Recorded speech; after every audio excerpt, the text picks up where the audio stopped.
अस्सलाम वालेकुम, मैं हूं अली रज़ा और आप देख रहे हैं मेरा यूट्यूब चैनल केमिस्ट्री वर्ल्ड। नाज़रीन, क्रोमेटोग्राफ़ी पर आज हमारा लेक्चर नंबर 9 है, जिसमें हम 2 डायमेंशनल क्रोमेटोग्राफ़ी जो कि एक पेपर क्रोमेटोग्राफ़ी की एक टाइप है, उसको डिस्कस करने जा रहे हैं। 1 डायमेंशनल क्रोमेटोग्राफ़ी में हमने 3 टाइप्स पढ़ी थी, असेंडिंग क्रोमेटोग्राफ़ी, डिसेंडिंग क्रोमेटोग्राफ़ी और थर्ड वन थी जो कि लास्ट थी, वो थी रेडियल क्रोमेटोग्राफ़ी। ठीक है, उसमें हमारा जो मोबाइल फेज़ था वो चाहे ऊपर की तरफ मूव करे, नीचे की तरफ मूव करे, ठीक है, वो एक ही बार हमारा मोबाइल फेज़ मूव करता था। मगर जो 2 डायमेंशनल क्रोमेटोग्राफ़ी है, इसके नाम से ही पता चल रहा है कि हमारा जो मोबाइल फेज़ है वो 2 यानी कि 2 दफ़ा मूव करेगा। अब वो 2 दफ़ा तो मूव करेगा, मगर वो जब दोनों दफ़ा मूव करेगा तो उसकी जो मूवमेंट होगी फर्स्ट की टुवर्ड परपेंडिकुलर मूवमेंट होगी।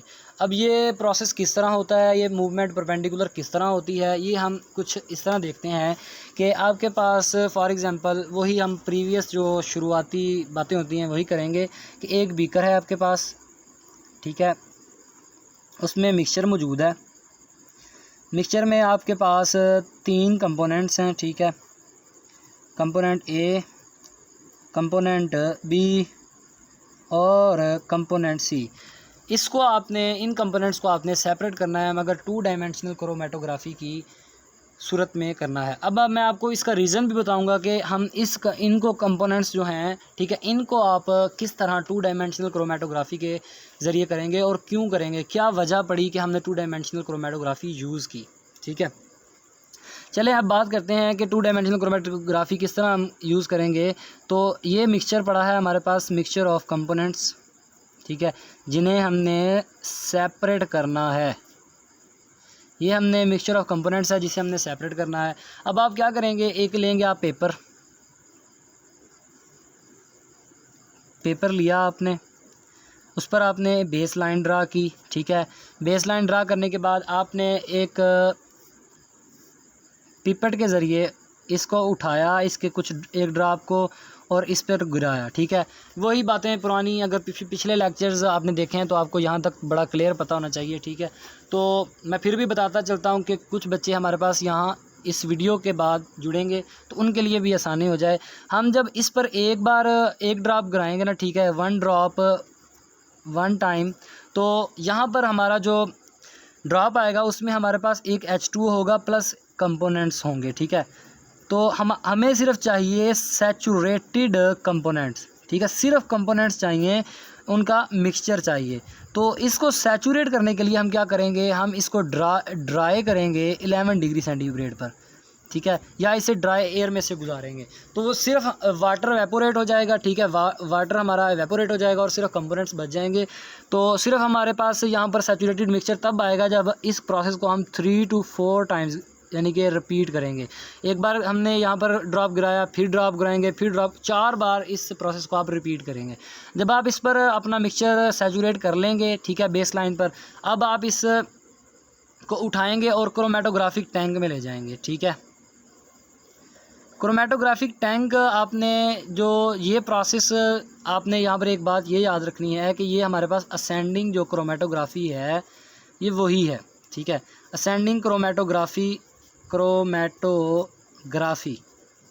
ये उसी पर बेस करता है, ठीक है। असेंडिंग क्रोमेटोग्राफी जिसे आती है वो इस लेक्चर को बड़ा ही इजीली 2 to 3 मिनट्स में समझ जाएगा। तो लेक्चर नंबर 2 जो मैंने डिलीवर किया था, ठीक है, लेक्चर नंबर 2, ठीक है, उसमें हमने जो पेपर क्रोमेटोग्राफी पर था बेसिकली, जो फर्स्ट टाइप थी, ठीक है, उसमें मैंने ये डिटेल में बताया हुआ है कि असेंडिंग क्रोमेटोग्राफी क्या है, तो आप उसको जाकर देख सकते हैं।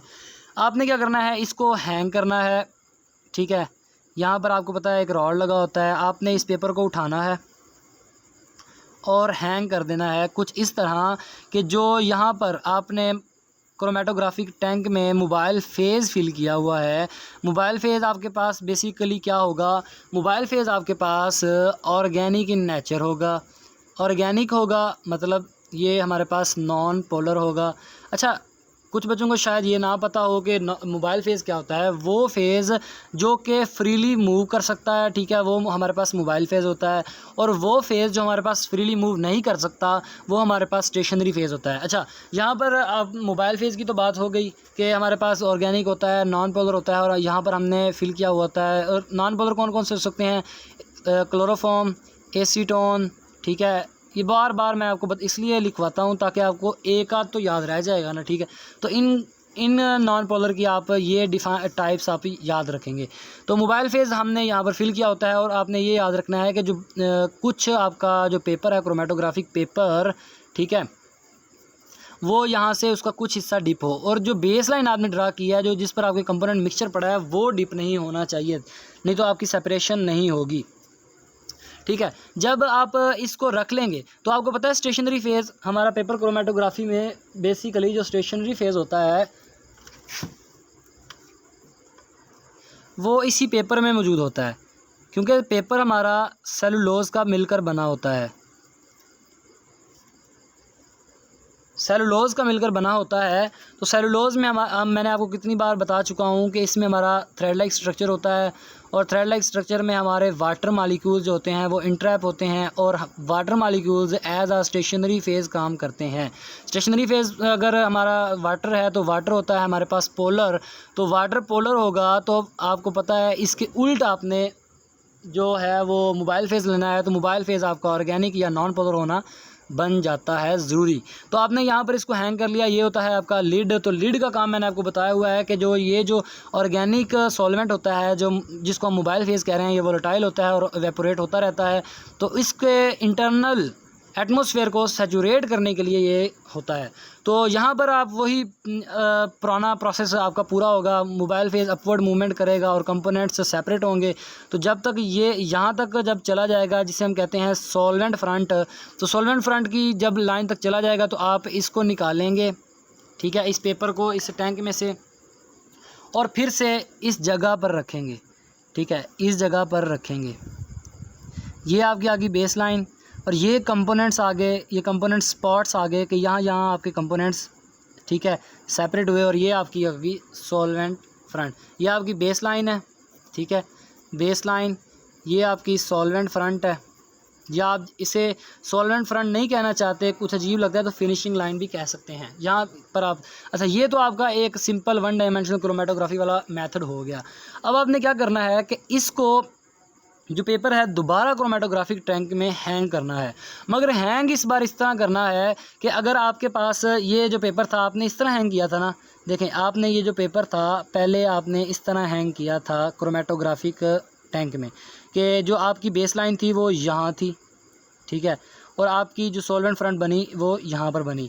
मगर अब जब आपने इसको सेकंड क्रोमेटोग्राफिक टैंक में आपने इसको हैंग करना है, तो आपने इसको 90 डिग्री पर रोटेट करना है, 90 डिग्री। अब 90 डिग्री पर रोटेट इस तरह नहीं करना, आपने इसको एंटी क्लॉकवाइज रोटेट करवाना है। तो जब आप एंटी क्लॉकवाइज रोटेट करेंगे तो आपका जो क्रोमेटोग्राफिक पेपर होगा ना, ठीक है, यहाँ पर आपके कंपोनेंट्स जो स्पॉट्स दे गए थे वो भी आपने लिखने हैं, ठीक है। तो आपका पेपर कुछ इस तरह नज़र आएगा, ये 90 डिग्री रोटेट होगा, तो मतलब ये चला जाएगा इधर, बेस लाइन आपकी इधर आ गई, ठीक है। तो और आपके कंपोनेंट्स यहाँ मौजूद हैं, ठीक है, ये आपके कंपोनेंट्स मौजूद हैं। अब आप इसको दोबारा ले जाएं अपने क्रोमेटोग्राफिक टैंक में। क्रोमेटोग्राफिक टैंक में अब जब इसको आप हैंग करेंगे, ठीक है, ये आ गया इसका लिड, और ये आपका क्रोमेटोग्राफिक टैंक। यहाँ पर आपका मोबाइल फेज़ फिल है, ये असेंडिंग ही है ना, क्योंकि असेंडिंग ऊपर की तरफ अगेंस्ट द ग्रेविटी ये ऊपर को मूव कर रहा है। तो अब आप दोबारा इसको जब हैंग करेंगे तो ये कुछ इस तरह हैंग होगा, ये पेपर आ गया, इसकी ये इधर बेस लाइन। अब आपने बेस लाइन यहाँ पर ड्रा करनी है, ठीक है। अब आपकी जो मूवमेंट होगी वो दोबारा आपके कंपोनेंट्स वही ये ऊपर को मूव करेंगे, मोबाइल फेज़, ठीक है, और दोबारा आपके कंपोनेंट्स अच्छी तरह सेपरेट हो जाएंगे, ये देखें अच्छी तरह सेपरेट हो जाएंगे। तो आप दोबारा जब इसको निकालेंगे तो आपका जो पेपर होगा ना वो कुछ इस तरह का पॉइंट शो करेगा, ठीक है। एक लाइन आपकी ये थी, ठीक है। और एक लाइन जो आपकी है वो ये है, तो आप खुद अंदाज़ा लगाएं ये एक दूसरे के परपेंडिकुलर हो गई, ये एक दूसरे के परपेंडिकुलर हैं ये बेस लाइन, क्योंकि ये भी 90 डिग्री बना रही है। यहाँ पर आप अगर एंगल देखेंगे तो ये 90 डिग्री होगा, तो ये परपेंडिकुलर आपके मोबाइल फेस जो थे उन्होंने मूवमेंट दिखाई। इस तरह आपकी 2 डायमेंशनल क्रोमेटोग्राफी के ज़रिए आप अपने जो मिक्सचर है, कंपोनेंट्स जो उसमें मौजूद हैं, आप उनको सेपरेट कर सकते हैं। ये थी आज की वीडियो जिसमें हमने 2 डायमेंशनल क्रोमेटोग्राफी को डिस्कस किया।